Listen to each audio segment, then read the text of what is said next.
Hi, John. Hey, hey. How are you? Whew. Crazy day. Busy day today, huh? Oh my gosh, from the time I woke up. Us I, too, for sure. oh my gosh. I woke up to screaming kids.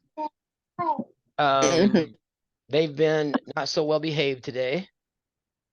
Got a call from Catherine Webb. I don't know if you remember her, the black lady that used to come to Maryland Monkey Mondays. Yes, we like her. Yeah, I got a call from her. She was introducing me to a guy that's engaged, and we're trying to talk him into the workshop, the new one. And Oh, so she called me back, and because it was so loud out there, and she's hard to understand, I put my noise canceling AirPods on to talk. I never do that. I mean, like on a rare occasion, I will do that. Most of the time, I use one AirPod so I can hear out of this one. This time I had 2-1 noise canceling activated. And I'm sitting here chatting, and I look up and I see this silhouette. I'm like, that's a big silhouette. That cannot be the kids. That's got to be Tanya. So I took out my AirPod and I hear, it's Mariah, which is my daughter from Florida. So she walked in the house and just walked right in my office with her best friend. So I was like, oh, this is cool. So you guys being late was a perfect time to do that. And oh, you know what? I've got to text 2 people really quick. The other thing is that 4 o'clock that I have, sometimes they don't make it because they have kids. So uh-huh. I decided to check with them because if they're not going to make it, that gives us more time. And I was actually going to ask them to move it to 4:30 anyway, so we'd have more time. And they said, and he said, well, my wife told me to tell you that I am doing what you told me to do. So we're going on a date tonight. Oh, okay. So he says, so we'll talk to you next week. So, so yeah, it worked out good. So I'm going to put you on mute just for a second. Yeah, no I've problem. I've got to respond to him really quick. I've got to respond to my 5:30 one really quick, Okay, and that's it. okay.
Okay, dope. I guess I should have paused Okay, the recording there. that's okay. So, all right. So, missed you Yeah, guys. so Lonnie's here too. Hey, We miss you. Lonnie, Hey, John. missed you guys Monday. Yeah. We ended up having a really good conversation. Me, Dave, Beverly, and Sarah. That was it. That's the only people that made it. Oh, So, Sarah ended up coming. That's good. yeah, she was really, really late, but it Oh, just we just ended up having a really good conversation, all of us. So, that's uh, nice. um, and I don't remember anything else. So my mind is in a whirlwind right now. Okay, So the guys are all teaching on Monday then, right? This coming Monday correct, with the correct, new link. correct. I've got it to Okay. where I changed the link. I did some experimenting. You know how some people, like when you're in the Monday night workshop and I turn off my screen reader and, like, I don't know, I'm just going to throw out a really wild, far-fetched scenario. say that one of the people in there is driving a truck and they go over a Canada border. You know, I know that's crazy, but let's say it happens. And then the Uh-huh. signal gets lost and they have to rejoin and then I don't know they're there. Uh-huh. Solved. I've got it to Solved. where it's a one-click entrance. You click on a certain link. I've got the passcode embedded into the link. So it And you don't have to let 'em automatically, in, that's right. It shoots you straight into the room. which is so nice because then you don't have to be paying attention for that. That's right. And it doesn't stop me and prevent me from keeping my flow. And I don't have to listen Exactly. to my screen reader. So if anybody drops out, they just have to click right back on the link and boom. We'll see how it goes. Because I All right. get notifications in email when people join. So if people are doing it throughout the week, I'll have to change it back to where it was. Uh-huh. But otherwise, I think that's going to be a lot better. I Sounds just like a plan. gave myself a headache and now my jaw's hurt already. So what shall we talk about today? You guys tell me. Let's rock. I know. I know, right? I'm just really feeling like I'd like to first pass that ball over to Lonnie and give that opportunity to him. Whatever you feel like you'd be most comfy talking about today, honey, if there's something specific. Well, why don't we get into what your conversation was? Well, the conversation with John was just really basically what happened and what we decided we're gonna do about it moving forward. I can sit back and listen. So from what you had a conversation with her about, what are you wanting to hear or know, or where do you think we should go with it?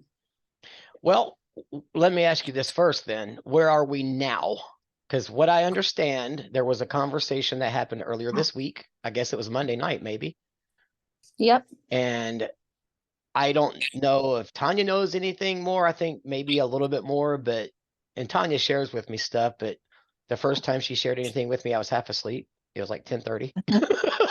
That's not a good time to talk to me. So I'm just curious where you guys are now and what's going on, and just fill me in. Fill me in from Monday on. How's that?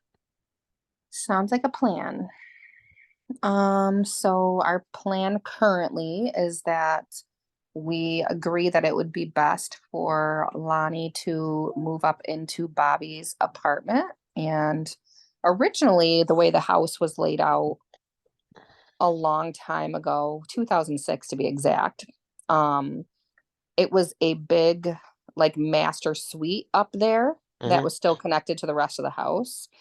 And we were in the works of having the house listed as a single family home to get ready to sell it in the next couple of years anyway. So we just started talking and thought, you know what, maybe this was just part of God's plan for us to have this house, just to be able to have like a little bit of separation where it's needed. And we can bring Lonnie and I's bedroom up into that part of the house. And Bobby and the baby, Bobby and Ashley, are not officially together or anything. They are spending some more time together, but we're not exactly sure where that's going to go. But they're both on board and perfectly fine with moving down here. So they'll take the 2 bedrooms that are down here on the first floor, and Tristan and Hayden will have the rooms they have now on the second floor. And then Lonnie and I will be in the in-law suite in the back of the house, but I'll basically live everywhere in the whole house, right? Like it'll Okay, just be so all let me me. make sure I have this right. Because I'm going to tell you what I just heard, and I could be inaccurate, and I'm not saying this as a caught you. I'm just really trying to get clarity. It sounds like we're playing musical bedrooms. We are playing musical bedrooms. Okay, so absolutely. I'm right. 100%. So then that makes Yes. me ask the question: what's the point behind this? Is it The to get? Yeah, go ahead. The point behind this is to get Lonnie some space of his own that is not shared with the rest of the family. His own bedroom, his own kitchen, Got his, it. you know, all the triggers that just really set him off. That is a huge point of contention with Yes. how Hayden does things, how the dogs, you know, just all that kind of stuff that literally will not be a stress for him anymore. We Beautiful also, move.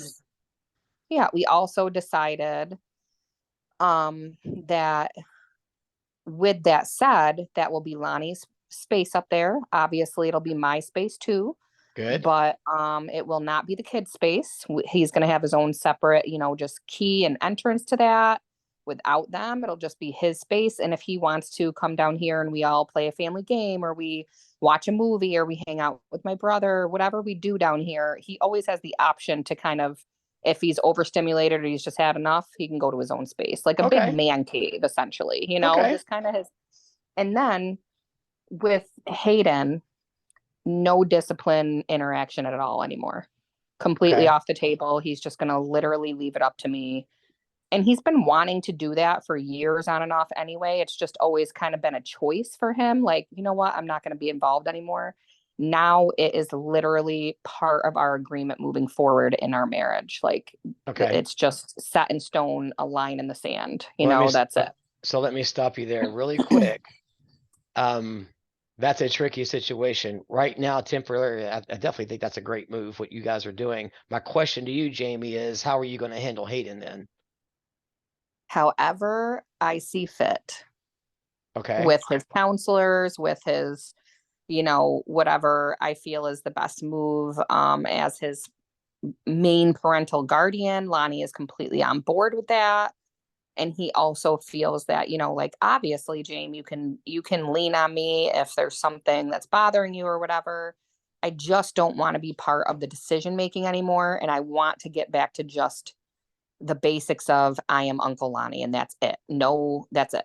Not a Okay. parental figure. That's always what Hayden has wanted from the beginning. It's what Lonnie has attempted to do a few times, but being in the home with him and raising him, that's a difficult task. It's a very difficult thing. So now we got into a deep discussion with that means that Lonnie needs to just trust that I am going to do the best that I can and let go of some of that like authoritative control and be good with that and be comfortable with just allowing me to really take charge of that Okay. whole So aspect of it. let me run a scenario past you. I'm just curious, Jamie. This is just No, it's fine. I'm curious glad. questions. You come home, Lonnie's in his deal. And I do think that's a good move for now. I really do. I think that's really smart. I didn't realize you guys had that option. You come home, Hayden, you catch him up there and he's smoking a bunch of weed, or he's got a girl in his bedroom. What do you think? Let's just use the marijuana as an example. You walk up there and you Mhm. find marijuana, he's been doing it, you can smell it. What are you going to do? Then it's a point of the agreements that we've made, the consequences that he knows he receives for that. And I literally don't discuss it with Lonnie at all. I Okay. just give him the consequences. Mhm. We discuss it. That's it. And just move along, and just business as usual. Just not feeling the like pressure of, okay, Hayden, now we have to talk to Uncle Lonnie about this. And Lonnie feeling the pressure of now I was looking forward to coming home. Now we have this huge stress. Now we have to sit down and talk to Hayden about this whole situation. Mhm. Now it's the Hayden show. Now it's this. No, Yeah. Yeah. I come home. It happened. He's in a separate area. I make dinner. We either eat as a family or we don't. A lot of times I'll make dinner and the boys are like, can we eat in our room? You know what I mean? It's not, they're teenagers. We do allow them to do their own thing with that. So I'm sure it's going to take some time to like figure out what does all that look like? How do I Mhm. spread my time around? How much time are we all going to be spending together as a family? But typically, we're all so busy between school and work and all the things that we do outside of those things that where we actually get to spend a lot of time together is when we actively make a decision to go bowling or to go do this or to go do that. So we can still do those things and spend time as a family, just literally, or the going to the beach or whatever. Just, and I know, like, I can give you an example. I know today we went to Hayden or Tristan's counseling at 10 in the morning. Then we went to lunch because Hayden's counseling wasn't until 1 o'clock, and then that ran late. And in between that, we went to lunch and we all had lunch together. And I know there was a few times in the car and at lunch that Lonnie most definitely probably heard like an attitude or something from one or both of the boys that he really was like, wow, in his mind, but he just did not go there at all, just completely let me handle it. That accurate, honey? Yeah, I put my earphones on and listen to something. Yep. And And do you feel like, honey, that that's a realistic expectation that we can do from here on out without you getting like sick of that routine? Or do you think we're just being silly and this is not something that you can do for the long term? no, I can do it. I just don't like it because if I feel like a separatist, I mean, I know it's therapeutic for me because, I have my opinions on how things go and how it's handled and how it was handled, up until recently and the things that we went through and, the reasons I'll put it out there, the reasons why I don't want, anything to do with parenting or any of that stuff is because we're not on the same page. We don't stay on the same page. We talk about, we have a plan and it doesn't follow through. It goes totally different. So that's where I get irritated with you, you coming to me with different stories or leaving things out or whatever. It's okay, honey. She's just doing laundry. She'll be right back. Or What happened? Your whatever, headset died? So because we're not on the same page and I think one thing and then I come home and say something, now I gotta stick my foot in my mouth because Aunt Jane changed it, said something different, left things out, didn't tell me everything. I'm I don't know half the time I don't know what's going on and what I thought and what we talked about is not what's happening now. So that's the reason why I don't want to do, and also aside from that is Jamie feels like, my idea of what should be done. My idea is get things in order. However, you have to get them in order, whether you have to take away, like we discussed, take away all privileges and leave him with what he's got. Well, you don't feel that way, and neither does his counselor. So 9 times out of 10, something different is happening while I'm not around. And I come home and it's totally different. It hasn't been discussed with me. And now I'm in the wrong. So, however, I do agree with because my behavior or my reaction wasn't right, you know, medication and, just pent up, just discontent and not liking how things are going. I mean, it's the whole gambit. I could sit here and literally run down a list, but there's no point. So for me, something I've been begging for a long time is to have my own space because then I know I can come home and my dishes are clean. My house is left the way I left it. I'm able to get something to eat without having to wash something or have to wait or there isn't anything or whatever.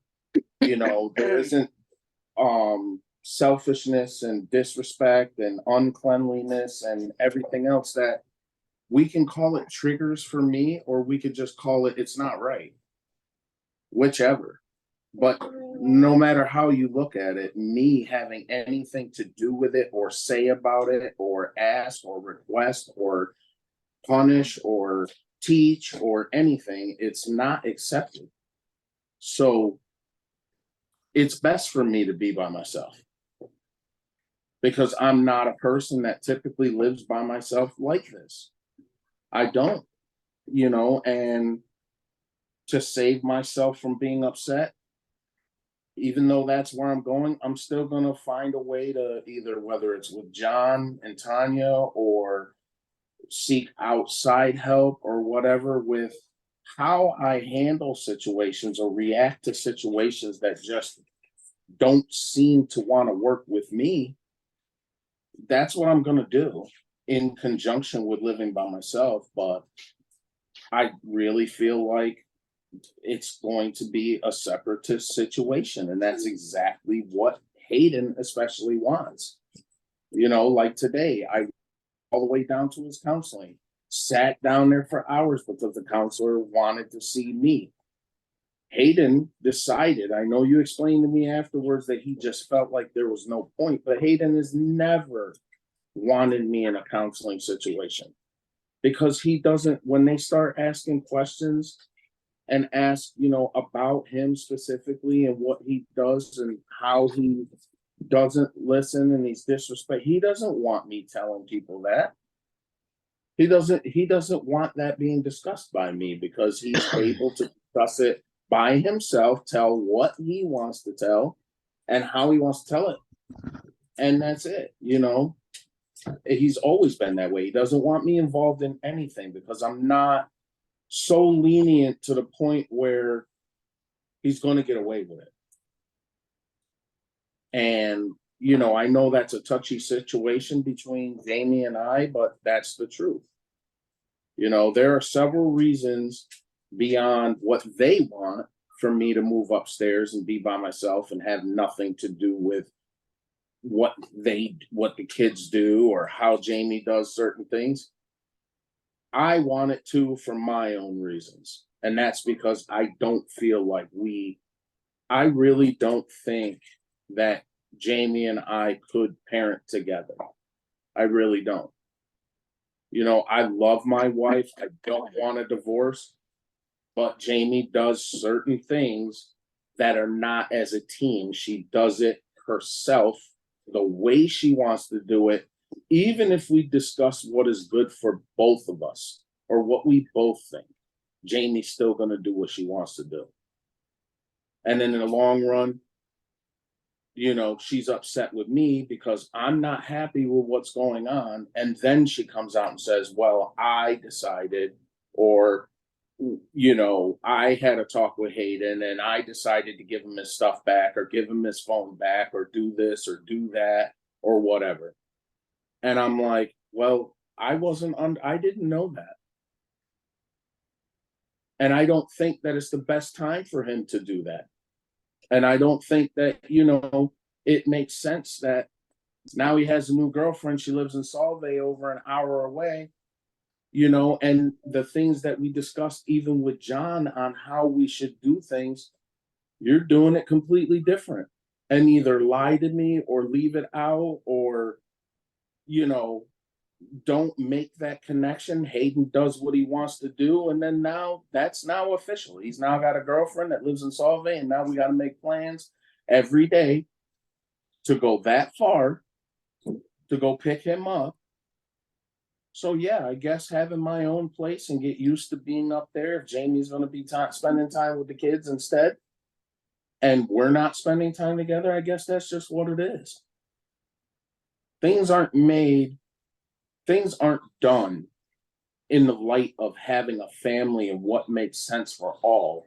Things are done in this house to what the kids want and what Jamie thinks is appropriate and what isn't appropriate for that. Whether I feel like it's in order or it isn't. Well, this is a very different conversation than I thought we agreed on the other day. I thought we We have agreed on me moving upstairs and we've agreed on me not being part of things and all of that. But there's still that lingering feeling that I have as to why it really should be that way on my part. I'm not talking about your part right now. I'm talking about mine. Okay, so on your part, you're just simply saying on your beliefs as to why it has to be that way? For myself, yeah. Everybody else, you know, I mean, of course, also I agree, you know, I have said that the way I react to things, the way I get upset, I mean, we've been together almost 10 years. And on a grand scheme of things, the respect level, whether it be for me or for you, the growth as far as doing things the way that it should be done, that we're still in the same place. They're just older. I really feel that way. you know, and like I said, to begin with, I'm the type of person that if there's disorder in a home, there's ways that aren't supposed to be or shouldn't be. To me, I have my own ideals on how that should get in effect. It should be in effect, be shown that it can be that way, not just give some type of consequence for a day or whatever, and then say, okay, well, you haven't had your phone for a day, or you haven't had this for a day, here, you can have it back now. You know, I don't believe that if he hasn't shown respect or he doesn't do the things that you ask him to do, then he shouldn't be getting it back. But you believe differently as a parent. So, you know, and it's been proven that it's going to go your way.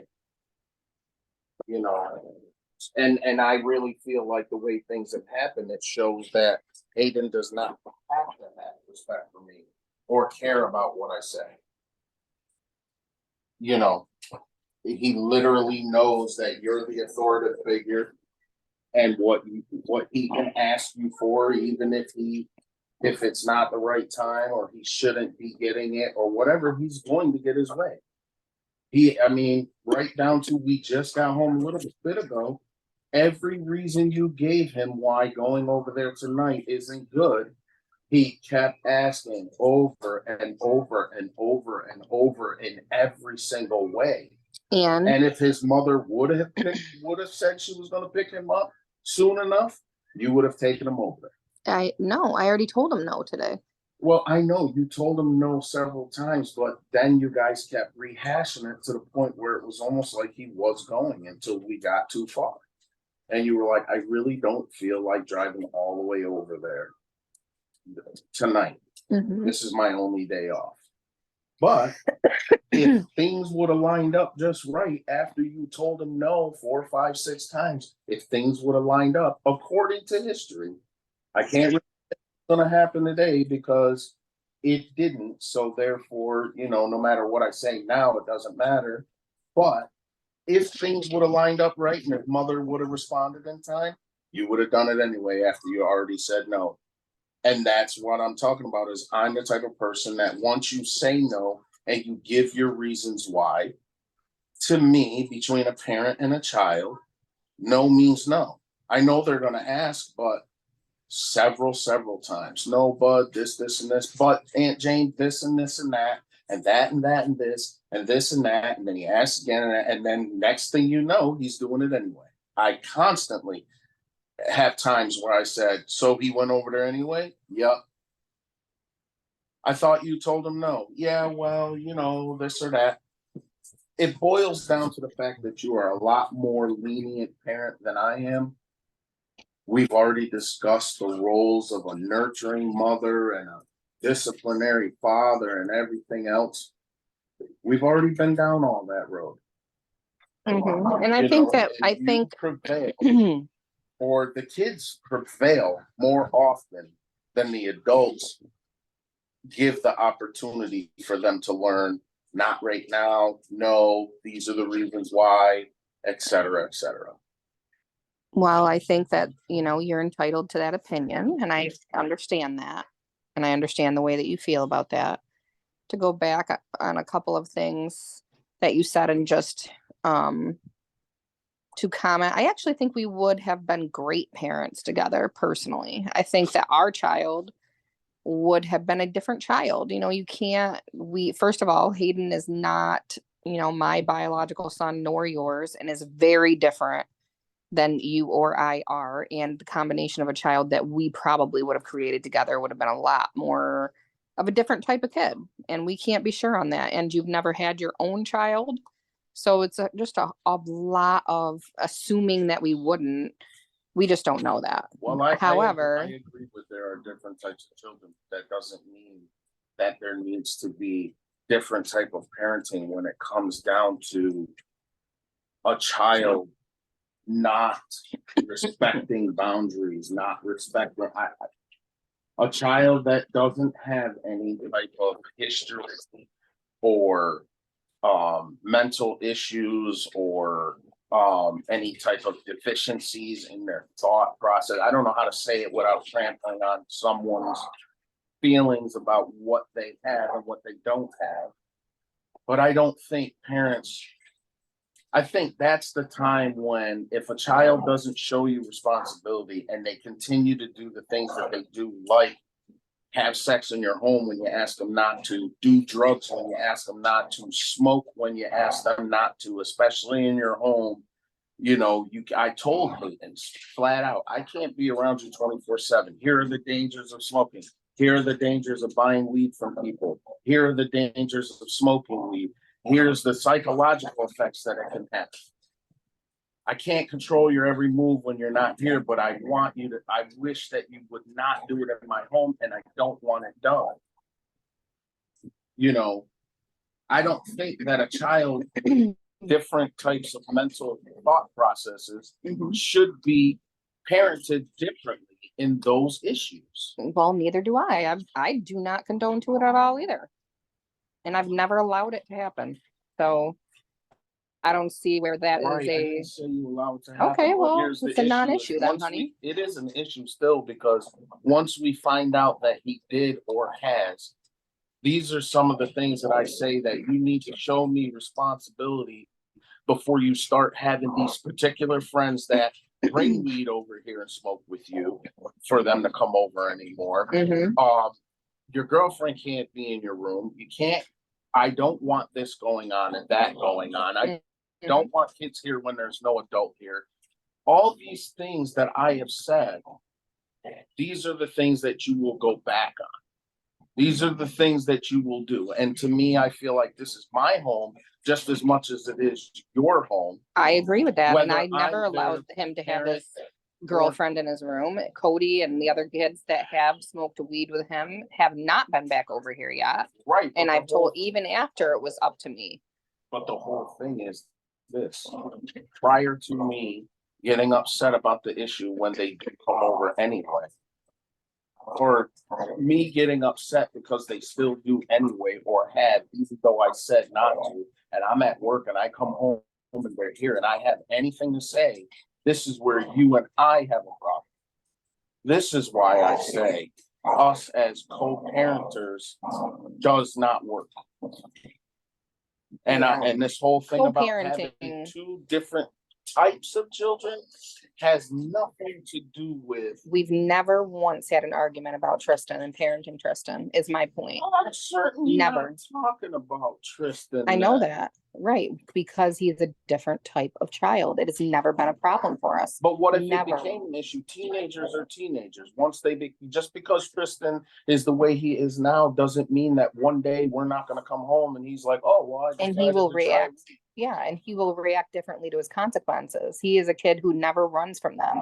He doesn't sneak in your room and try to get laptops or phones when he's grounded from them. He doesn't try to talk you out of a consequence. In fact, the kid will ground So, himself longer Of course, because that would not be an issue between you and I. Right, So that's what I'm co-parenting saying. with the perfect child would be fine, is what I'm trying to tell you.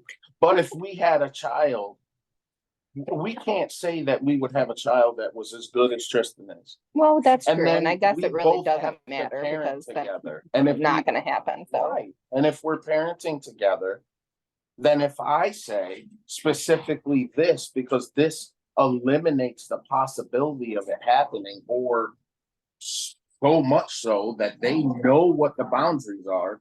And if they break those boundaries, then this is the consequences for it. Period. And we're going to try to eliminate you from being able to do that any further in our home, under our care.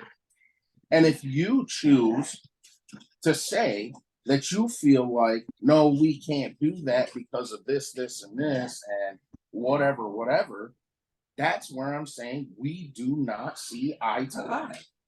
I agree. I agree with that 100%. Okay, so that's why I was saying to John that my reasonings are these. This is why I want to not be a parent to these kids. They're not my children biologically. And if I have to fight with you or argue with you or get upset because these things are able to happen for whatever your reasons are, then me being separate, so I don't have to say anything and I don't have to get upset and I don't have to be told things in front of them for 10 years now to make it so that he is empowered to feel like he doesn't have to listen to me, then yes, it's the best thing for me not to be part of it and for me to be upstairs. And then I don't have to be part of it until something happens. And because I'm the adult, another adult in this house, and I pay bills in this house, and something were to happen and it goes to the further extent, like police come here and start asking questions why, then of course I'm gonna have to answer to them. But until then, I don't have to. So I agree, it's a good thing for me for those reasons. That's all I have to say about that.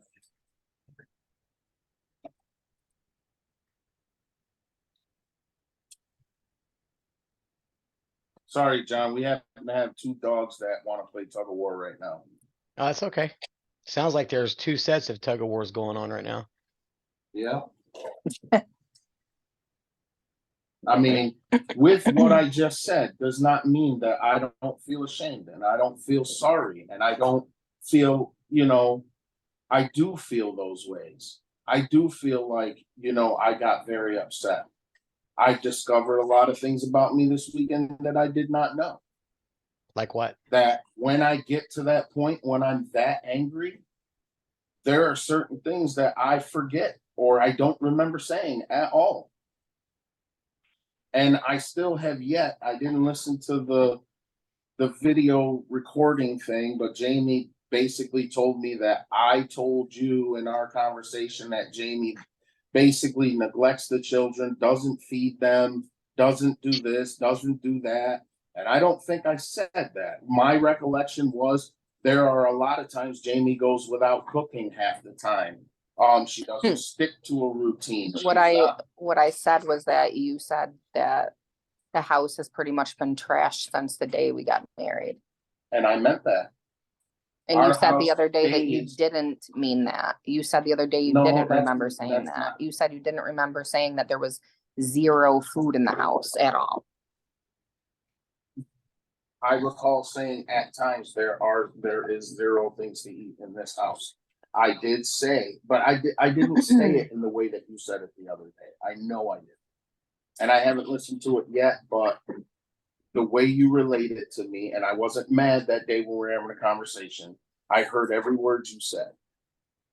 And you basically said that I told John in this meeting with him that you don't feed the kids, you don't do this, you don't do that. Well, I never said that. What I there said are was that times- you said that I haven't taken the care of the house. It's been trashed since the day we met. Our finances are my fault. The kids and the issues we have with the kids are, hang on a second, John. What can I do for you? My keyboard stopped with. Okay. I'm sorry. Not the whole thing, but a couple switches that I need to. Okay, can we talk about that another time? Thank you.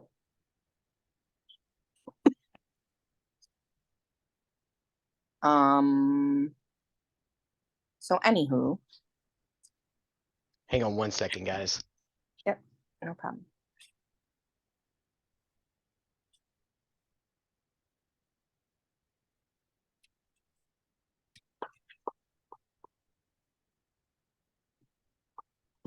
Go ahead. I mean, I think that when we had our conversation on Monday, John, we were able to just literally take all of the emotion out of the situation and lay everything on the table of what we both need from each other, what we want. Do we want to continue our marriage? If we do, what does that look like? Because we have tried so hard to do it in the ways that we have tried to do it, and that obviously isn't effective in having the house be peaceful thus far. Right, we did And discuss the only difference talking about is, the facts and not yeah, each and every issue. and it literally getting down like to we where are we right could now. Have an understanding. So yes, there was a lot of things left out, and that's because I didn't want a conversation where we're trying to get along and get an understanding turn into an argument. Because that's Exactly. what happens between us. If we talk about the specifics of everything, Yeah. anything that comes out of my mouth, no, that's not true. This isn't true. And I That's think, not this. This isn't that. and I think, Lonnie, and this is really, there's a couple things, you know, it's really, really, really important. I don't think that we should talk about the specifics and rehash any situations with the intent of he said, she said, or you did this and I did this. Unless we're trying to like, I don't know if it's ever really appropriate, right? Because I mean, honestly, we have tried so hard to talk ourselves to death about trying to get each other to understand certain things about each other.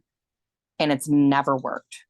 So if we can just instead look at the big picture and say, you know what, I don't want, for example, I don't want to judge you for the way that you parent.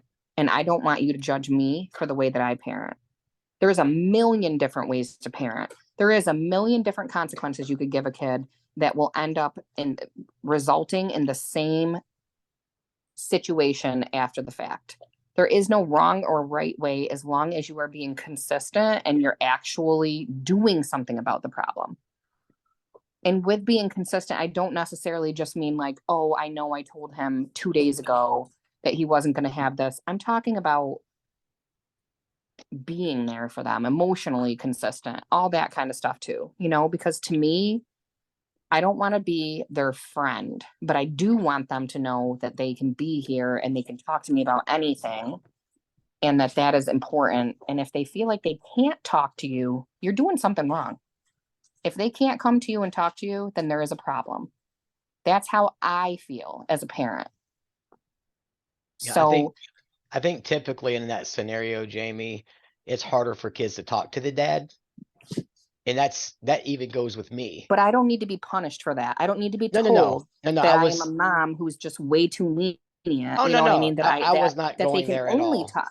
I Oh, I'm was, not saying you are. I'm saying yeah, Lonnie is. yeah, I can only, because Lonnie, they only come to me because I'm not hard on them. They only come to me because I've created a friendship instead of a mother and yes, son situation. That's how Lonnie feels. And that really upsets me. So I'm well, saying, I feel like that is not something that we should probably get deep into and discuss.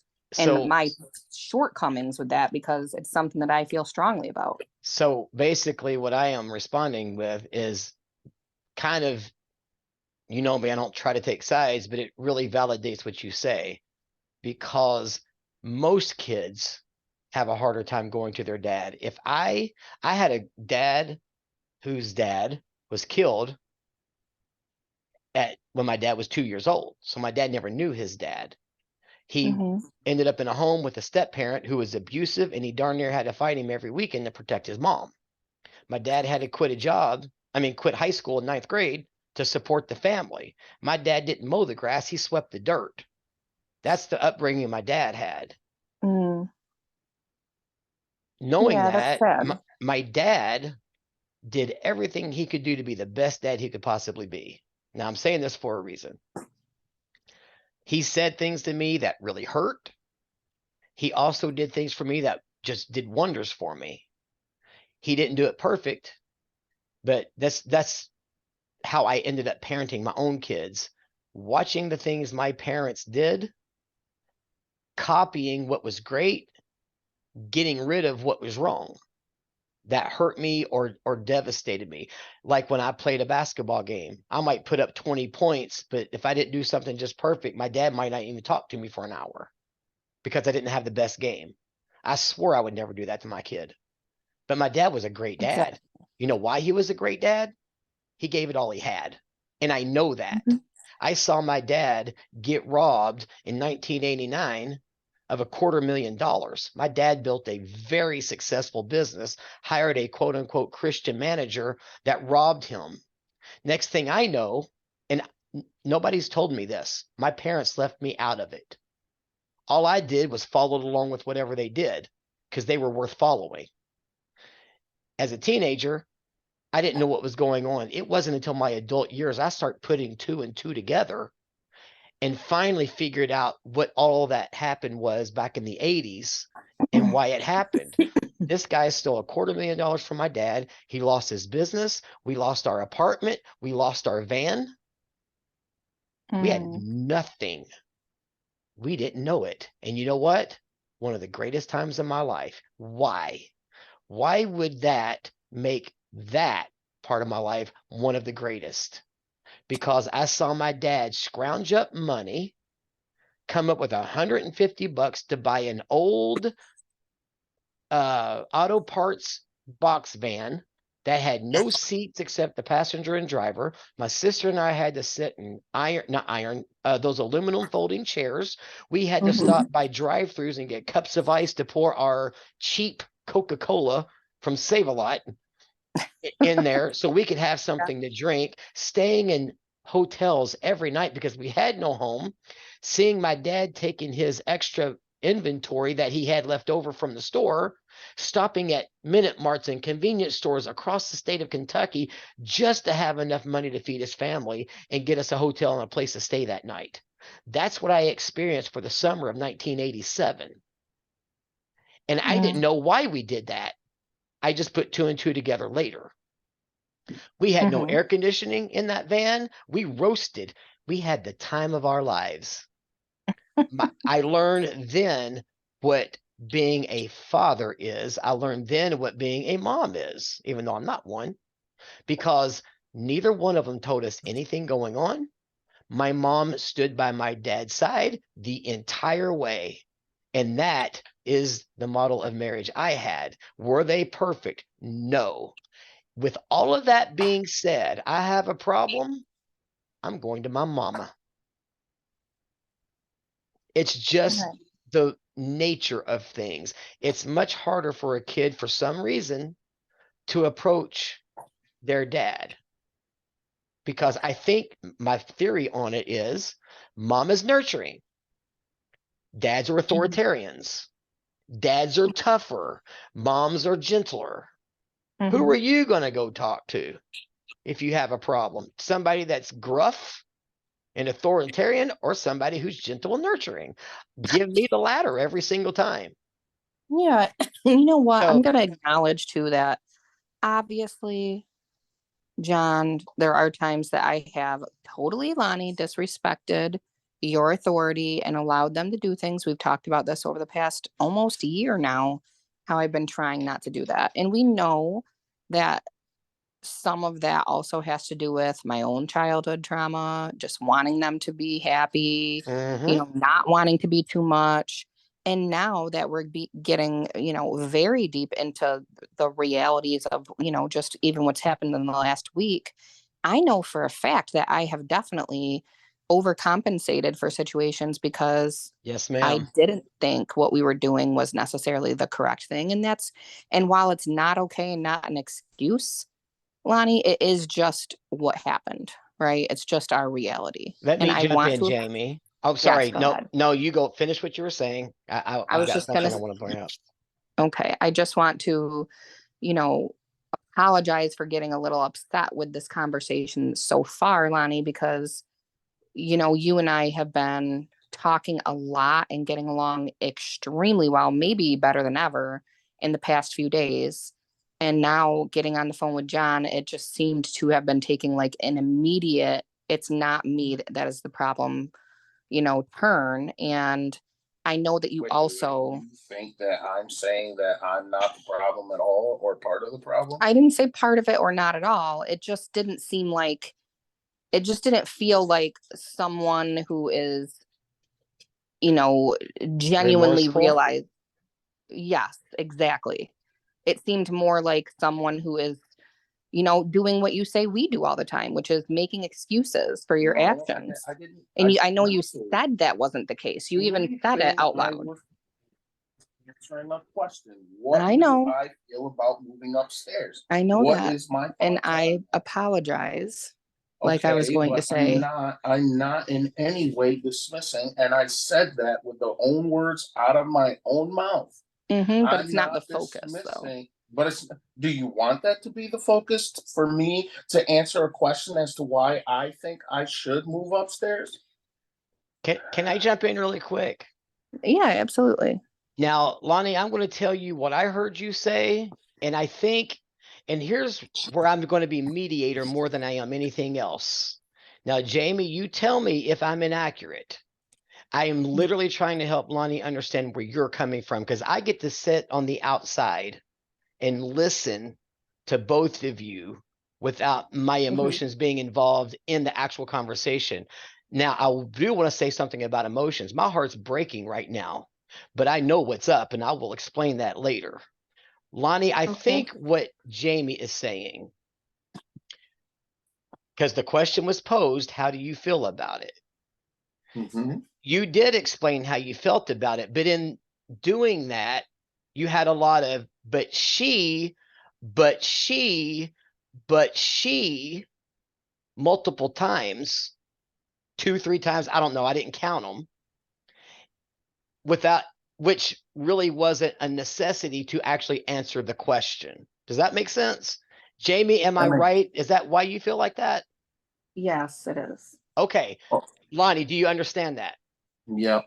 Okay. So the very reason why I agree with moving upstairs is because I don't have the temperament to deal with a child that I'm not made for it. I understand that. have issues and I have problems, and I'm the one that's wrong, and I should remove myself from the situation. Well, That I guess that answer satisfies Jamie as well as you when I tell you how do I feel about moving upstairs. I said I feel alienated, and I feel like it's going to become more alienated. And the reason why I'm doing it is so that I don't get triggered to feel the way that I do. Yeah. But there's legitimate reasons for me to feel the way I do, just like there's legitimate reasons why Jamie feels that I'm too much. Yep. Well, I will say this too, Lonnie. When I heard the arrangements, would you believe me when I said that was precisely my thought, what you just said? Alienation. You've been separated. You've been almost shunned. Ostracized. Yeah, that's what it feels like. Is that what's really Yeah. going on, though? Well, I mean, that's what it's going to end up being. I said to Jamie last night, I really feel like, or the other night when we were talking about, what's it going to look like? And I already know. I already know that I've been here 10 years, John. I already know. Yeah. There's going to be Hayden wants to go here and go there and go do this and go do that. Or he chooses on his own to go do it himself. He does it. Now he's out there. Now Jamie feels obligated to go get him because his mother can't fulfill. I'm already living upstairs. She's going to be spending time with them. Come up, spend time with me. Come down here, spend time with her brother. I already know what it's going to be like. See, and that's not the way that I picture it. How I pictured it was we're still all living in this whole house as a family together. It's just that you have your place you can go to if you need to, because you are just getting too overstimulated with everything that's being said or going on, or there's a situation where you're like, all right, you know what, it's a mess down here, or the kids are being really disrespectful, Jane. I'm just gonna go upstairs. Mess down here 24/7. It's usually messy, and then your brother's gonna move down here. And look at how his place always looks. Okay. Anyway, so there then is no just blow it off and say anyway. I am going to be living in Lonnie, this whole house. So I'm Lonnie. going to be taking care of it down here too, love. And how are we getting to this right now? I don't understand. We're getting to this because you just said, yeah, well, anyway, You, Well, Because you're focusing on all the damn negatives. no, I'm not. I'm simply answering the man's question about how do I feel it's going to be? How does it And I'm look? trying to encourage you, and you're not listening to my encouragement. No, you're not encouraging me. What you're saying is, no, that's not going to be the case. That's not how you picture it. That's what you said. I didn't Go hear ahead, that. sir. You didn't hear what? I didn't hear her say that's not going to be the case. I heard her say that she doesn't want you to feel like you're having to go up there and stay up there and you're grounded, can't come out for 2 weeks. What I heard her say, and I'm a human, I can misinterpret. Okay. I'm not a Well, it's not perfect that person. you're misinterpreting. You don't live in our household, so No, you don't know but how it is on a daily basis. but Lonnie, so I when hear she- but Lonnie, I hear your conversation though. I've heard everything said. And you said what you said, and she said the way she sees it is you interrupted her and said it's messy 24/7. She said anyway, because that was not the focus of what was being discussed. You threw that at her when she was trying to say, I see us as still being a family living in the same house. The difference is you're upset because let's say that it's true that the house is messy 24/7. You now have a place to go and get away. But the Right. way she views it is, now, Jamie, correct me if I'm wrong. What I heard was she wants you to be, and all of you all to be, a family and still be able to be together, do family game nights, watch movies together. The only difference is that you have an escape now when you just can't deal with the things that you can't deal with. Listen, dude, I've been there. You don't think I know what I'm talking about? I've been there. But your response to her, obviously you got hurt. There's resentment. I got it, dude. But that's not what she was talking about. Because what you did when you responded was shut her down. And in my mind, because I love you like a brother, it was an inappropriate response to what she was trying to say. Now, I don't live there, but I did hear the conversation. I heard Okay. what you said because I get what you're saying, because I've been there too. Ostracized, separated, divided, shoved away. Got it. Been there, done that, bought the t-shirt, bought stock in it, been there. However, she was trying to bring you guys together by talking about family, and your response was about a messy house. Does that make any No, sense? I think her statement was, when I feel overstimulated or triggered, then I have a place to go to. Right. And the place where I'm trying to come from is the fact that me going up there and having my own space is so that I'm away from how it is down here. Mm-hmm. And how it is down here already with just us living down here. And then you take what's upstairs and bring it down here. I'm telling both of you, I already know I'm not going to want to be down here. Okay. That's what I'm trying to okay, say. and I get that, honey, but then don't say we isolated you if you are gonna make the choice to be the one who doesn't come down here at all. No, I Then didn't it's just say we both I have didn't to. say you isolated me. I never said Jamie's ostracizing me. I never said Hayden or Tristan is ostracizing me. I'm saying I feel alienated or Mhm. going to be alienated because of the situation, that even though it works for this type of situation where I don't react the way that I do, Mhm. what I'm saying is that we are down to I have to change or have to have a place where I can be so I don't get upset about the shit that happens here that shouldn't happen, is what I'm saying. It's not the upset. It's not the part. You have a right to be upset. You have a right to be upset. It is the level of your reaction that is not okay. That's all it is. And that is all I've ever tried to tell or talk to you about ever for many, many years. Yeah, but If it's it's not, very hard to tell me not to get upset about something that you're going to, no matter how we discuss it as a married couple, that would make it better, you're still gonna do it your way. How can any couple ever get on a level to where they can make it work together instead of separate if one is going to do what she wants to do no matter what? well, I would like That's to. my point.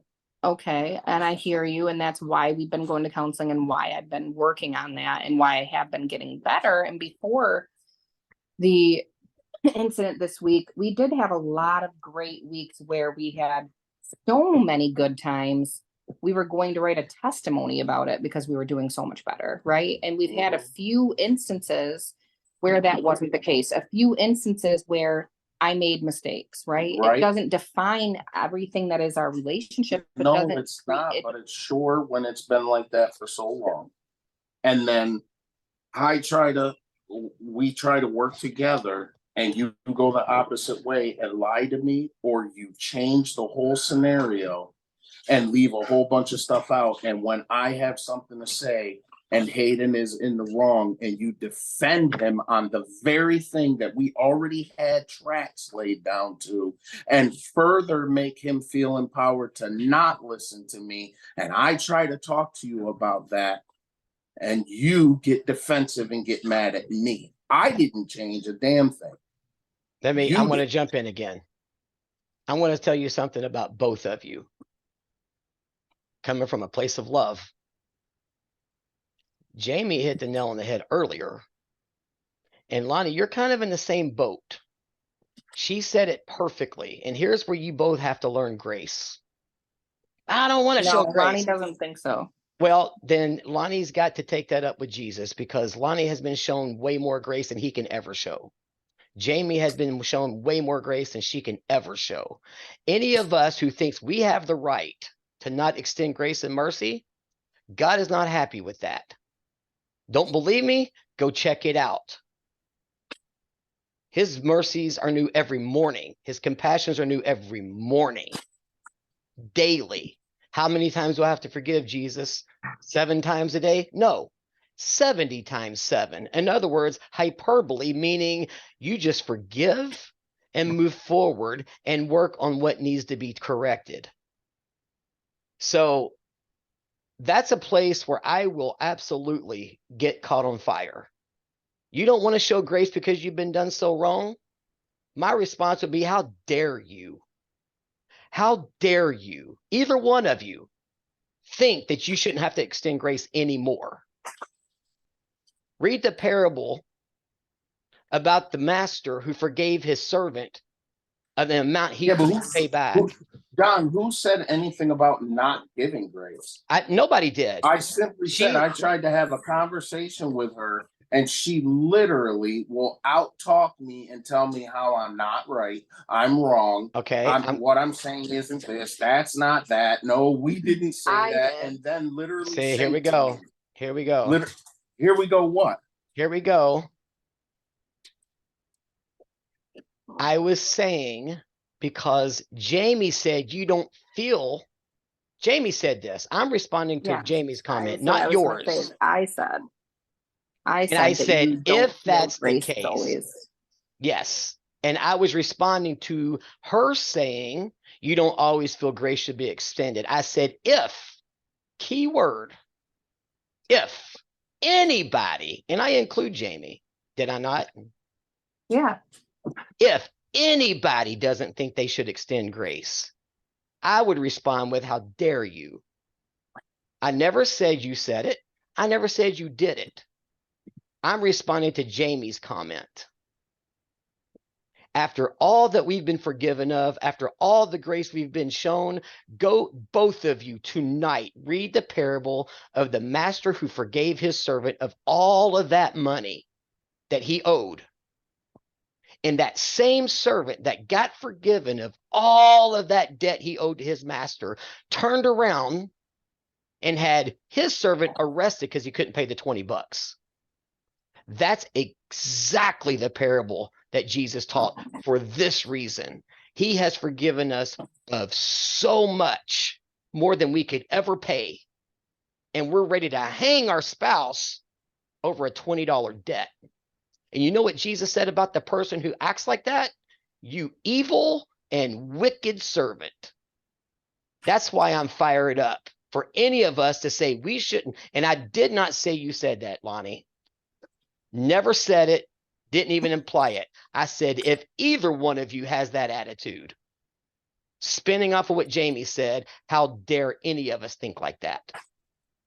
After all we've been forgiven of by And Jesus. the only reason I brought that up at all, honey, was that the other night when we were arguing before you left, I literally said, can we please sit down and just give each other a little grace? And you said, oh, grace, that's all you always need my grace. I'm sick of giving grace. That is exactly what you said, babe. That's what a I husband did. does. And when did you make this comment about grace? What do you mean? Wait, That whoa, John's whoa. referencing. Whoa. Wait, hold on a minute. When was that discussion?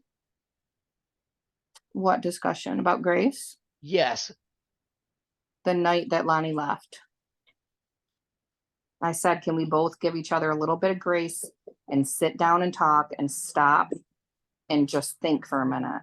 Is this And that's what- after the blow up by Lonnie? Yes.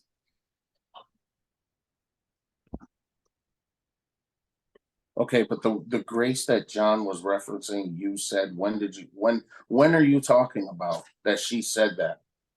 Just now, a few minutes ago, he said something about he was going to just teach us a little bit about how important grace is in a marriage. And I said, but Lonnie has a problem with grace because of that night, is what I was referencing. I'm a bit Well, speechless at the moment. The reason I have a hard time giving grace when she wants to talk about it in the long run is later on after the situation is because I'm always trying to ask her, how come you talk over me when I'm explaining to you that we are in a situation, in a moment, at a time when her went and did something totally different. And now there's friction between me and Hayden. And then now me and her. And now I cannot talk to her and explain to her, this is what we had going on. This is what we said. This is what you chose to do. And because you chose to do that, now I feel like 100% in his eyes, he doesn't need to listen to me about anything. And in your eyes, you want me to magically have some type of relationship with Hayden on the same level that you have. So can I And ask because I don't, then there's something wrong with me. No, I don't feel there's something wrong with you for that reason. Can I ask you, do you think that you overreact to situations because you're desperately trying to regain control that you feel I take away from you No, with the way that I I don't care about control. I don't care about control. You I just don't care about being anything. heard, maybe? What I care about is having order in this home and having peace. Okay, And well, if he's going to continue to do the things that he does on the level that he's doing them on, if we had discussions about it and we said this is what approach we're going to take, and you agree with it, and then you change it when I'm not around, that is where I was going with the whole conversation about parenting together. And now we have a situation where we're talking with John and he's portraying the fact that for now, I think that's a great idea, but that's not how it's supposed to be. I agree. It will not ever be on the level that it is supposed to be on between you and I. Never. If that's how we're going to do things. If your struggle to be a mom and a nurturer, and you want me to be a dad and a nurturer, just like you, we'll never get there as far as parenting. Never. mhm. We Okay, will never be there. And I agree with that. and what you feel is the best thing to do then is let me be the nurturer and the parent Yeah. and the disciplinarian and the everything, and you just stay right out of it. And you know what, honey? There's two reasons I feel that way. One, because you've asked for it multiple times in our marriage for your own reasons. And two, because if we are to get divorced because we can't get this part of our life right, that's exactly what I'm going to have to do anyway. I would rather be with you, have a godly marriage in every other way, and maybe, just maybe, as we grow in our faith and we armor up and we have our own revelations through reading the Bible and getting stronger and continuing to do our counseling and everything, maybe in a year we'll feel like, wow, we're really ready for that together. But right now, forget about, the devil having a foothold. We have a situation going on where we need and John, let me reiterate, him going upstairs, it is literally going to be like a master suite bedroom. I'm going to live with him, Mhm. right? Like I'm going to live around the whole house. It's going to be my bedroom. I don't even have a bedroom down here anymore. Our bedroom will be Bobby's bedroom. Okay, so I need to be able to okay. be in the whole house for the kids and everything. Obviously, this is where my children live too. And I'm going to also say, if there is a situation where I had to pick up Hayden or do all that stuff, that would happen regardless of whether we had the same bedroom down here or not. Also, those situations happen regardless of whether or not you have a say in the discipline or not. I'm not talking about just going to pick him up just because you agreed that he could go there. I'm talking about we had plans to do something. He chose to do what he wanted to anyway, like happens often. And now it's, yeah, I'm sorry, honey, we were going to do this, but I can't because I have to go pick up Hayden because my sister said she was going to do it. And that's the whole reason why he went to begin with, and so on and so forth. And now she's not. That's the type of stuff I'm Well, never I can't. talking about normal things where we already knew it was going to happen.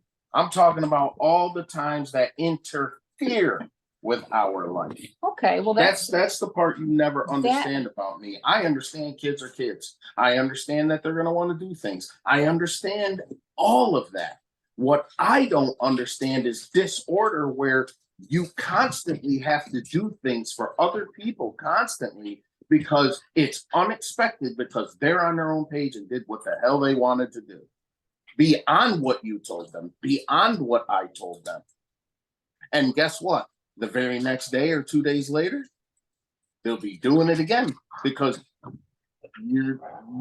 Well, I can sit here and tell you right now, as John is my witness and on a recording, that if nobody is in danger in those situations where Hayden just pops up somewhere and needs a ride because he didn't get the ride he was supposed to or whatever, I will gladly say to him, you need to figure that out on your own. Lonnie and I already had plans tonight.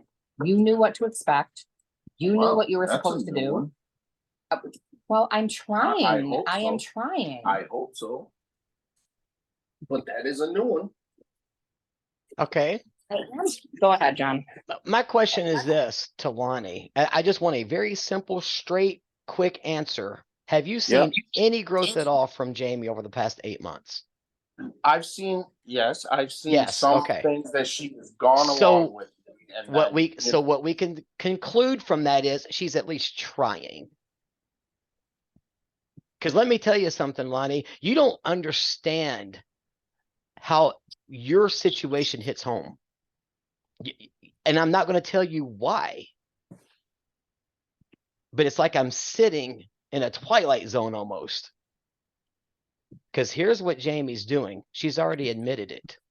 This is an area that Jamie has got to work on. I've already not reprimanded, but corrected her. When she said, Jamie, you'll remember this. I just feel like I have to make up for my past for my kids. And I said immediately, I interrupted you if I'm not mistaken, and said, stop it. Do not get in that vicious cycle because it'll never be enough. Now, I was at one point a couple years ago in discussion with a trauma therapist. He had been doing it. He retired as a trauma therapist. Lonnie, I'm telling you this for a very valid reason. Then I'm going to talk about something. Hold on a second. He can't hear you right now. Hang on. Okay. Go ahead, John. Lonnie, I'm gonna tell you this. I can hear exactly what he was saying. Okay. He said the women who have experienced some type of trauma as youngsters and they don't feel like they did a good job, as they get older, overcompensate and create every bit as much damage as they did during the times they didn't feel like they were doing a good job. Her story, her reaction is not new. It's not peculiar. It's normal for someone who's experienced trauma. That's why a strong husband stands beside his wife, and I'm not saying you're not doing it, just follow me here. Stands beside his wife and constantly, persistently, and consistently encourages her and does his best to lead, which I know you're trying. And God just dropped the verse on me that I'm going to share with you guys after I finish what I'm saying here. Because this woman needs you. She might not act like it. You might not think she does. But the Bible says that the foot cannot say to the hand, I don't need you. Likewise, Lonnie, Yeah. I think it's fair to say your behaviors last week, from what I heard, probably stems from trauma as a young man dealing with some of your environment. Yeah, I would agree. Okay, so that brings up the question, who's more at fault here? The answer is we've all sinned and fall short of the glory of God. That's where the grace has to come in. We have no choice as Christians but to extend grace. The Bible says, Lonnie, live with your wife in an understanding way. I just gave you some clarity on why she responds like she does. Part of being defensive, part of taking up and going overboard with the kids, it's a trauma response. It takes God's divine touch, power, and healing for women to overcome that. That's the reason I started off this speech with, have you seen any growth at all? If you have, cling on to it and nurture it. Explain to her why her behaviors can be damaging. Now, I've told her why they could be damaging. Oh, I have too. Okay, good. That's good. Now, here's the thing, Lonnie. Don't react because she doesn't react like you want her to react. Plant the seed, let God grow it. Your job is to plant the seed, not to grow it. That's God's job. Tell her why. Gently, respectfully, as a loving husband. And sometimes harsh correction has to take place. We've talked about that. But in the same way, your behavior probably results from childhood trauma. It's all about grace, guys. This is where you guys either get to grow or gripe. Pick one. Are you going to grow through this, or are you going to gripe about it, complain about it, and find all the dirt that we can find on our spouse?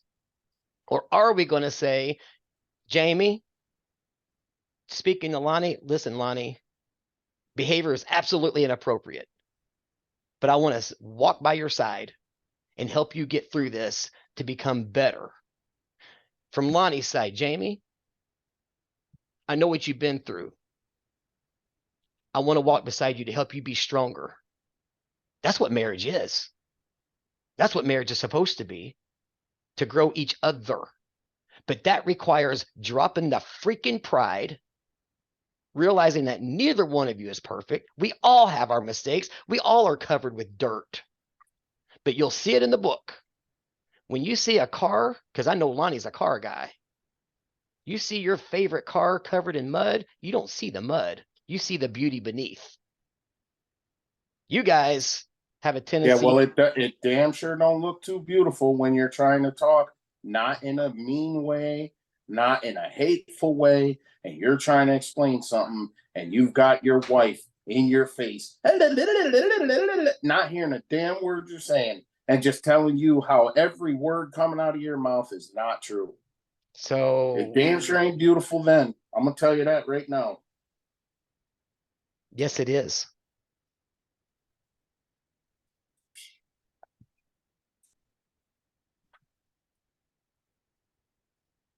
I'm pretty sure she probably could have said the same thing about you last week. Yeah, last week when I've had enough of trying and trying and trying and talking and talking. Uh-huh, We are uh-huh. so talked out, John. It's unreal. No, I get it, dude. I'm not 20 years old. I get it. I have a question. For who?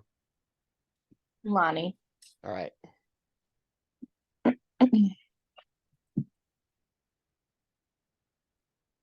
If you are tired of arguing and you're tired of feeling the negative emotion, and you say that you want to be here, that you don't want to be without me, you want to be married to me, why do you perseverate and not let go of the sins that I have committed?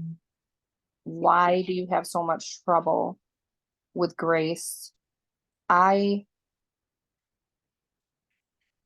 feel like I really truly adore you and overlook a lot because of that adoration. I don't allow like things like last week to define who you are to me. And I do not feel that you extend that same grace for me. And if you do, it doesn't show in times like these at all. And I'm just wondering not only why, like, what is the point of that if you do want to see us through? How are we supposed to get there if you can't let go of those things? I feel like it's because it's the same things. Do you agree that the same things that we argue about are the same things we argued about when we got together? The same things? They're the same things, Yes, right? honey, because I Okay. can't change the nature of Okay. myself. So And I fall short of what you see as a good mother. it's not just that. There are the same things, and it's not just the kids or just Hayden. There's a few things, and they're the same things that they've been. Okay. And each and every single time when I talk to you, I don't have to be mad. I don't have to be yelling. I don't have to be any of that. And You know what? you will refuse to take corrective criticism, refuse to agree with the fact that what I'm saying is absolutely true. And you have every single reason, every single excuse for the same thing over and over and over and over again. And you only care about Grace when I am now upset because the words that are coming out of your mouth is that is not true, or I did better a month ago or 2 months ago. Do you remember that time when we had this situation and that situation, and what did I do? But that still doesn't negate the fact that it's still the same. It still continues to happen over and over and over. Everybody's going to have issues. But if I can't come to you and say, hey, this is an issue and this is why, and not hear, no, that's not true. This isn't true. That's not this. This isn't that. And try to just ease it over and hope that I will just have the grace to not say anything. Okay, I have You another question. constantly You tell me. definitely answered that question. I'm not done with it though. You will tell me flat out, why do you have to say something? There are things that you do too that I just choose not to say anything. Well, then obviously it doesn't bother you if you don't say anything. That's bullshit. Excuse my French. Hold on, I have a question. Lonnie, I'm going to be a little harder on you right now. Oh, That Lord. attitude you're portraying towards your wife. Do you think That's Jesus should not have an that? attitude. It's the truth, John. Lonnie, I'm asking you a question, dude.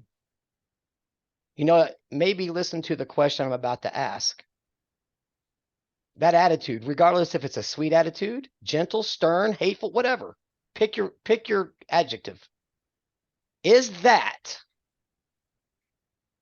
the attitude Christ has toward you when you screw up over and over and over and over? Is it yes or no? No. Okay. So what do we do about that? Do you want to be Christ-like or not?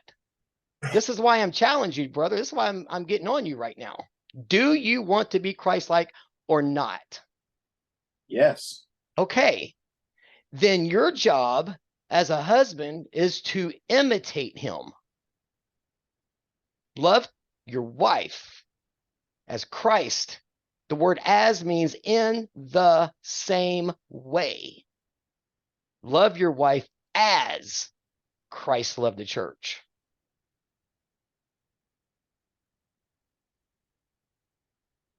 Now, what does that mean to you? What does that look like? I don't know, because I don't know how to do that. I don't know how to, in the scenarios that I deal with, I do not know how to say, I do not know how to be exactly what you're saying.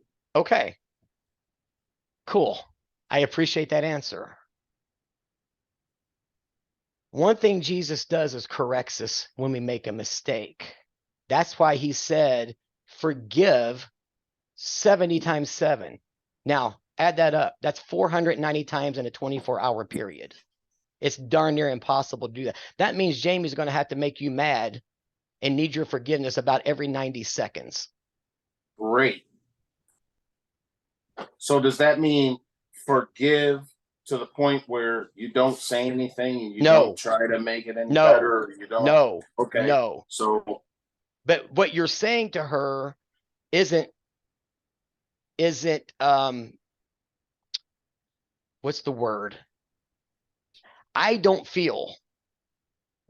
Yeah, I'm not going to say that because I can see where you could be doing it like that, and I don't want to make an assumption. However, Jamie needs to receive from your correction, right, Jamie?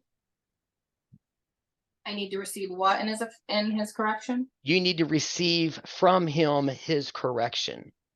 Right. Now, your job, Jamie, when he corrects you, is to make sure it aligns with the word of God. Because if it doesn't, you are not bound to be submitted to him. Okay. But when he speaks and has something to say, it is your duty to listen, receive, because regardless of how things are now, he's still the leader. But with that I being agree said, with that. In but, fact, oh, I know you do. But with that being said, Lonnie's got to lead. If he wants his wife to be a godly wife, this is in the book. I wrote this. Many men, and I'm not saying this is you, Lonnie. Many men want their wives to submit in a godly way, but they don't want to lead in a godly way. Now, that's a challenge to analyze both of your behaviors and learn if you're in either one of those camps. Lonnie, are you leading in a godly way? Jamie, are you submitting in a godly way? It's all broken down. But the thing is, Jamie, you have your Bible? You usually do. Yeah. Proverbs 19:11. When the Bible says forgive 70 times 7, it really means you got to forgive. It doesn't mean forgive and let it go. The thing about repentance is this. Repentance has two aspects. The emotional part, I'm sorry for what I did, but that's not repentance. Repentance is complete when there's a change of behavior, and it might not be immediate, but it has to be worked on. That's right. a change A of behavior. person's wisdom yields patience. It is to one's glory to overlook an offense. Say that again. A person's wisdom yields patience. It is to one's glory to overlook an offense. Mhm. Love is patient. Love is kind. Love does not envy. Watch out for this one. Love keeps no record of wrong. Love is long-suffering. Love is not self-seeking. Now, I'm going to say those again.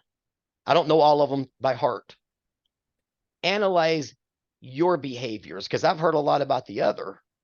What I want you guys to do is analyze your own behaviors. How do I become better?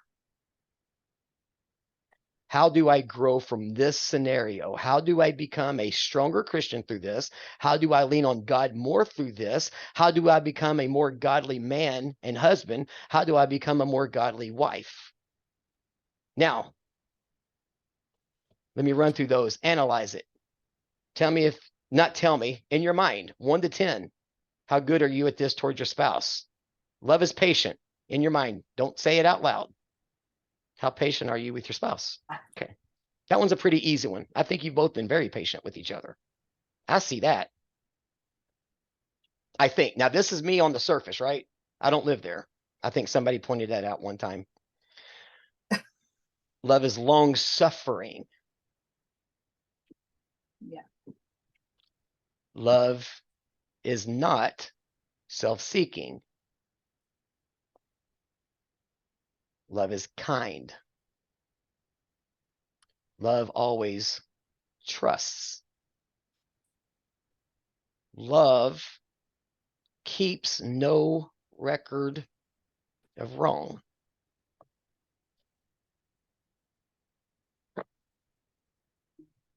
Now, I want you both to think, what do I do to raise my numbers up in all of those categories? As a matter of fact, might be a good idea to go through 1 Corinthians 13, analyze yourself. What areas of those can you grow? Guys, I know it's hard. Lonnie, I know what it's like to be in your shoes. I know. If you don't think I've been there, you're as blind as me. I've been there.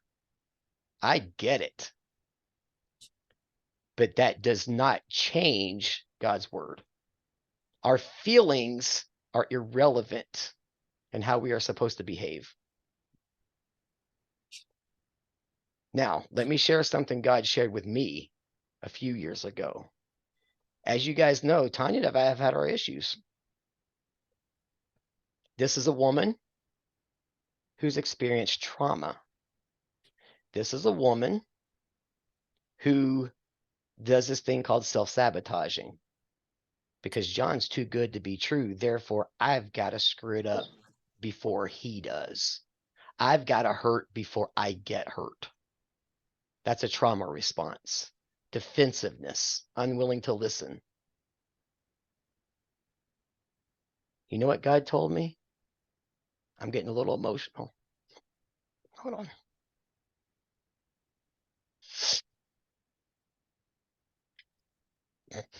Sorry. It's okay. Take your time. He said, why do you love me? And he said, because I loved you first.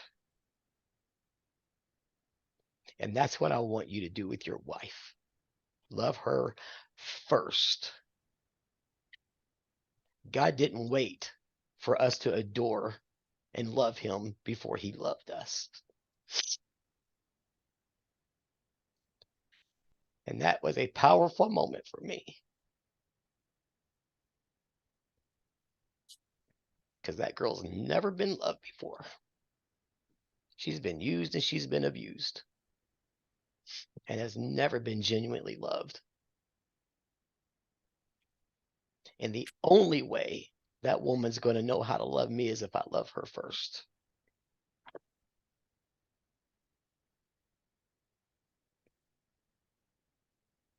God didn't wait on us to be perfect. He didn't wait on us to get our crap together while we were drug dealers and abusive and sexually immoral and haters of God. He loved us first.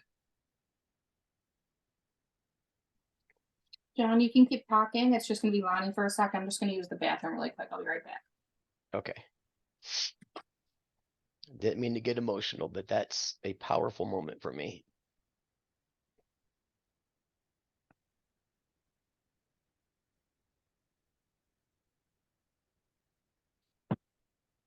Phew.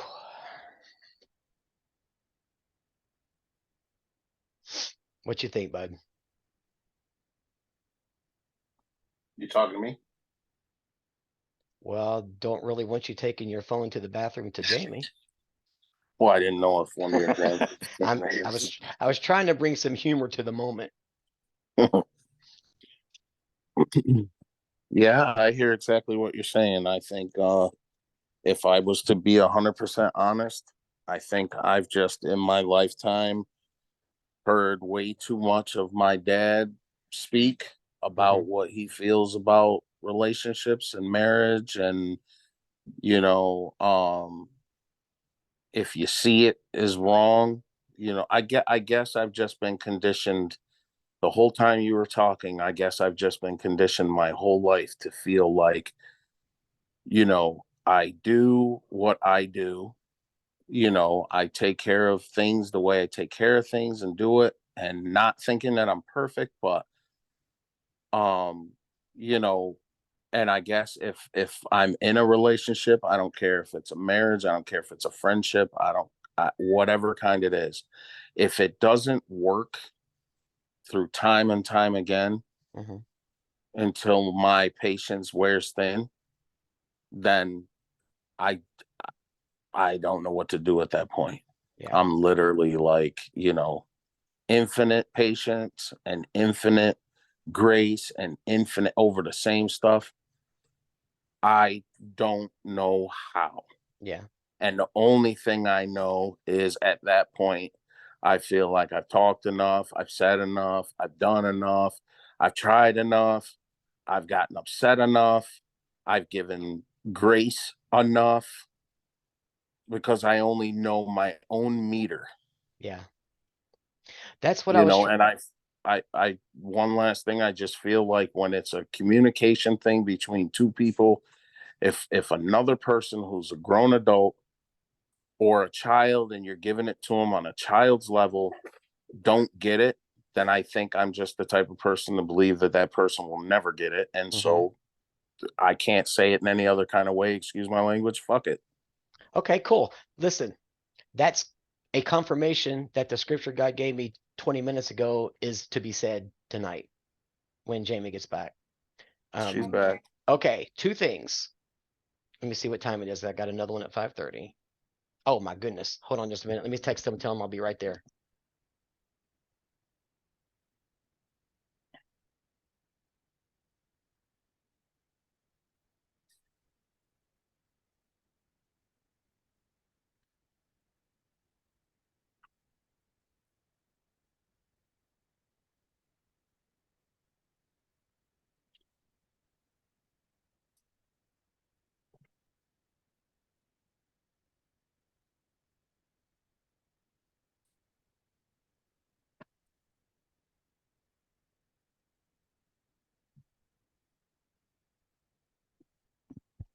Okay. Actually, I have three quick comments. Both of you. Question. Don't answer it out loud. Just something to think about tonight. In everything we go through, there is a lesson. And it's not necessarily the lesson that Lonnie just laid out. God will always use our trials to grow us and teach us something. So my question is, what's God trying to teach you through this time? As an example, Lonnie, is it that right to you doesn't mean one size fits all? It means that other options could be right as well. That's just a wild throwing it out there, because that's something I have learned, that maybe I need to be more willing to adjust a little bit in this or that without going outside of scriptural guidelines. I'm not going to compromise the word. Okay. But that's one thing. What is it God's trying to teach you guys? I wouldn't mind you guys actually making this your assignment and actually just sit and ponder on this individually and write down, I'm what's writing God it trying to down teach for you? us. Huh? I'm writing it down for us as Okay. you're saying that. So what's God trying to teach you? You, not what's God trying to teach the spouse. What's God trying to teach you through this time? Number 2, Romans 8:28. God will take the bad and turn it to good for those who love him and are called according to his purpose. Yes or no? Are you called according to God's purpose? Yes. Lonnie? Yes, I Okay. didn't, you were asking rhetorically or you? No. And then one more yes or no. Do you love Jesus? Yes. Okay. So that verse applies. So now your faith is going to have to kick in overdrive.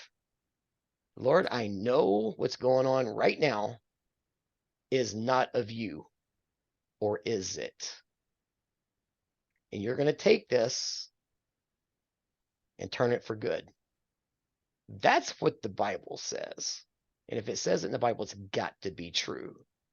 But see, there's this thing called pruning. And I don't want to say too much, but feel free to read it if you want to, although we're going to be getting to it on Monday nights if you guys are there. It's in the first 3, 4, 5 chapters of the book. It's called Cut It Out. And the word pruning means getting rid of undesirable elements. You're going to get cut by being pruned so you can grow.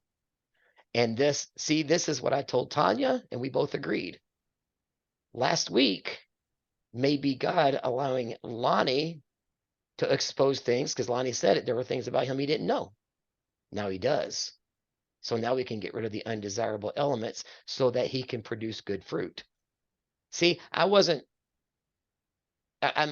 a different mindset. I think God allows stuff like this to happen. Is it him behind this? I don't know. But I'm going to say it could be, because he wants Lonnie to grow, because I'll say it again. Lonnie's got a call in his life. But until the weeds are removed to where he can produce that really good fruit, maybe that purpose isn't ripe and ready yet. So maybe God's teaching Lonnie something so Lonnie's calling and purpose can be fulfilled when God's timing is ready. Jamie, maybe that's a message for you too. I don't know. So number Okay. 1, what's God trying to teach you? Number 2, Romans 8:28. It's in full force here. Number 3, remember when the disciples, Lonnie, this is exactly what you just said. And I'm going to tell you this story. I'm going to tell you the moral of the story. And I'm going to let you guys decide how it fits you. Disciples are in the boat fishing. When's the best time to fish? Lonnie, are you a fisherman? Yes, When's the best time to fish? at night or early in the morning. Okay, cool. Perfect. That's what I thought. The disciples fished all night long. What did they catch? Nada. Not a thing. Then what happens? Jesus shows up and says, hey guys, take that net and throw it on the other side of the boat. They're like, God, Jesus, we haven't caught anything all night. Now they're in the morning time, not early morning, I don't believe. I believe it's just regular morning, maybe even afternoon. Who knows? Because I haven't studied it. I just know the story. And he said, take your net, throw it on the other side of the boat. They're like, we haven't caught anything here all night. They throw it on the other side of the boat. And they caught so many fish, they couldn't even get it in the boat without the net ripping. Well, what's the moral of the story? 2 points. They followed Jesus and what he said to do. What's the second one? Did they move locations in the lake? No. No. They stayed where they were. They just took a different approach. Guided by Jesus himself. Because I guarantee you, those disciples, when they put those nets down, they thought they were right. They're professional fishermen. Jesus had another plan. and said, don't move the boat, just throw it on the other side. Stay where you are, just take a different approach. What's that mean for you guys? I don't know. That's for you guys to think about and ask God for the revelation on that. But Lonnie, didn't you say you do the same thing over and over and over? And sometimes you're just like, well, heck with it. Yeah. You've been fishing all night long with no fish. Doesn't mean there aren't fish in the lake.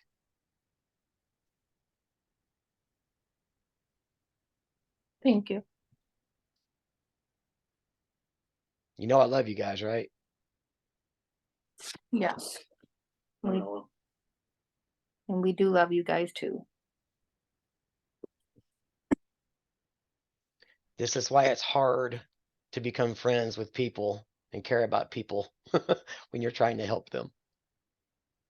But I assure you, if I didn't care, I wouldn't be doing this. We know that to be true, absolutely. So just always remember there's never a personal attack mode. It's I tell you, God called me to basically get in the face and be bold and quit, basically pull up my big boy pants. Because when you're called in ministry, you're going to ruffle feathers, you're going to step on toes. And that's very difficult for me. Very difficult for me. But I'm trying to be a God pleaser, not a man pleaser, and do what he's called me to do. I'm sure that's really hard. Yeah, if you knew who I was 10 years ago, you'd freak out. My late wife challenged me and it changed me because I was playing in a band that I started, but I was trying to let everybody have a say so equally. That did not work out well. And she kind of got in my face, not hateful, but I just remember not literally in my face, but challenged me and said, somebody's gonna, how'd she say it? Somebody's gonna have to lead. Everybody needs a leader. But basically what she was saying, are you gonna lead or not? If you're not gonna lead, stop complaining. And something resonated with me about that. So I took the lead like I was supposed to in the first place, and half my band quit. And I ended up with a better band. Take that for what it's worth. So Exactly. yeah, and I cared enough about my point guard. So I'm not trying to make rationalize anything. I really want the bottom line here to know that I truly care about you guys. And when you guys struggle, it burdens me. But that's what my calling is, to help you guys carry the burden the best I know how to. So what's God trying to teach you? Romans 8:28. There's fish in the lake. You just got your net in the wrong spot. So ask the Lord where to Thank cast you. that net. We will see you next week and Monday. I know you really need to get going for your other couple. Yeah. Yeah. So yeah, hope to see you guys Monday. We'll be ready to rock and roll. Okay. All right, guys. Let me know if you need me before then, okay? Okay. thanks, John. You got it, buddy. All right. Bye. Bye.